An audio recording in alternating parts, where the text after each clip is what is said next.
ఈరోజు మన కేంద్ర మంత్రి గారైనటువంటి నిర్మలమ్మ గారు పార్లమెంట్లో ఈ ఎకనామిక్ సర్వే, ఆర్థిక సర్వేను ప్రవేశపెట్టారు. ప్రవేశపెట్టిన తర్వాత అందరూ షాక్ అయ్యారు. మన దేశం ఎంత స్ట్రాంగ్‌గా ఉంది అని చెప్పి ఈ ఎకనామిక్ సర్వేలో తేలింది. ఈ ట్రైలర్ మాత్రం హైలైట్‌గానే ఉంది. ఏంటంటే ఈ ట్రైలర్ హైలైట్సు గోల్డీ లాక్ మూమెంట్ పీరియడ్‌లో ఉంది ఇండియా అని చెప్పి ఈ ఎకనామిక్ సర్వే చెప్తుంది. ఏంటి ఈ గోల్డీ లాక్ మూమెంట్ అంటే జీడీపీ ఏమో పెరుగుతూ వెళ్తుంది. ఇన్‌ఫ్లేషన్ రేట్ మాత్రం తగ్గుతూ వస్తుంది. సో, ఇలా ఎక్కడ అంత ఈజీగా సాధ్యం కాదు. కానీ ఇండియా చేసి చూపించింది. ఇండియా జీడీపీ రేటు 7.4గా నమోదైంది. ఇక్కడి వరకు బానే ఉంది. కానీ ఇన్‌ఫ్లేషన్ రేటు 1.7%కి తగ్గిపోయింది. ఇది దాదాపు 10 ఏళ్లలో ఇదే అత్యంత కనిష్టం. నిజంగా దీనివల్ల మనకి చాలా చాలా అడ్వాంటేజ్ ఎస్పెషల్లీ సామాన్యులకి. ఇంకొక హైలైట్ ఏంటంటే, ఈ ఇన్‌కమ్ ట్యాక్స్ ఎవరైతే కట్టేవాళ్ళు ఉన్నారో, వాళ్ళు కట్టేవాళ్ళ స్థాయి అంటే కట్టేవాళ్ళు ఎక్కువగా పెరిగారు. గణనీయంగా పెరిగిపోయారు.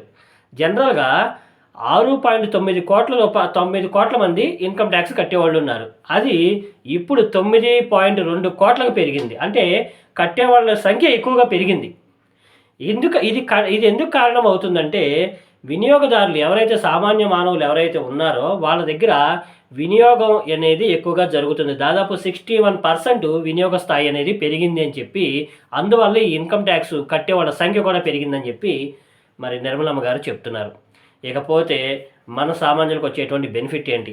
ఇప్పుడు గ్యారంటీగా ఇప్పుడున్నటువంటి ఇన్‌కమ్ ట్యాక్స్ స్లాబ్ 7 లాక్స్ ఏదైతే ఉందో అది 10 లాక్స్‌కి ఖచ్చితంగా పెంచుతారని చెప్పి ఈ ఎకనామిక్ సర్వే ట్రైలర్‌ని చూస్తే బాగా అర్థమైంది. ఈ అవకాశాలైతే మెండుగా కనబడుతున్నాయి.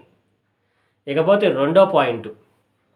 రెండో పాయింట్ ఇంకోటేంటంటే, ఈ స్లాబ్‌తో పాటు దీంతో పాటు ఈ హోమ్ లోన్స్ గానీ, కార్ లోన్స్ గానీ తీసుకునేవాళ్ళు ఎవరైతే ఉన్నారో వాళ్ళకి వడ్డీ రేట్లు చాలా చాలా తక్కువగా వచ్చేటువంటి అవకాశాలున్నాయి. ఈఎంఐ దాదాపు చాలా తక్కువ తగ్గిపోయే అవకాశాలు చాలా ఎక్కువగా ఉన్నాయి. సో, ఈ బడ్జెట్స్‌లో ఈ 2 పాయింట్లు చాలా హైలైట్‌గా ఉన్నాయి. ఒకటి growth rate 7.4, inflation 1.7 highlight point ఇది. ఇకపోతే మనకి అడ్వాంటేజ్ ఏంటి? ఆటోమేటిక్‌గా మనకి హోమ్ లోన్స్ గానీ, ఈ ఇన్‌కమ్ ట్యాక్స్ స్లాబ్ గానీ చాలా మంచి పాయింట్‌లను దొరికేటువంటి అవకాశాలు చాలా ఎక్కువగా ఉన్నాయి.